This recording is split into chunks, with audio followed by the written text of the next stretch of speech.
Galmee du'aa. Gaaf yeroo ijoollummaa gaafa akka abaaboon kichuu daraaree urgaa'u sanatti taphaaf kolfa malee maaltu sammuuf jireenya kootti gale.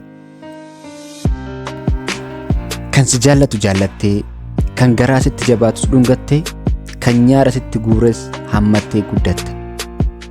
Daa'imummaan afaan rabbiiti, waan qulqulluun kan guutan, kan sobaaf shiran dubbanne. Galmeen du'aa kan banamtu gaafa roorroon daangaa darbite mana sirratti digdee bakkee si bulchite. Gaafa harmeen beeloftee si nyaachifte ija kee duratti boossudha.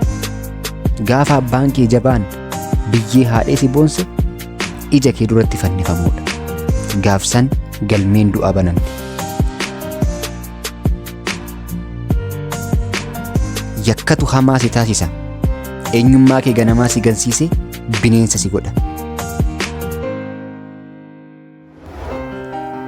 Galmee du'aan qopheeffadhe maqaa isaanii katabadhe.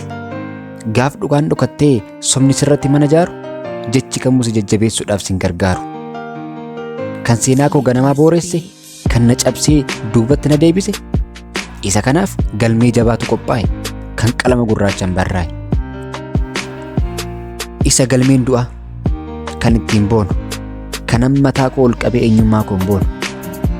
Maqaan kaasu warreen galmee du'aaf qophaa'an. Hojii koo nan agarsiisa, hundaafuu nan deebisa, waan hundaa nan mul'isa. Guyyaa lakkaadhu ammas yakkoota kee boraafadhu. Galmee koo qabadhee dhufaan jira. Hin irraanfadhu, anis seenaa kee nan gurgura. Xiqquman eegi, amman mataa kee irra kora. Gaafa sanan galmee koo xumura. Galatooma.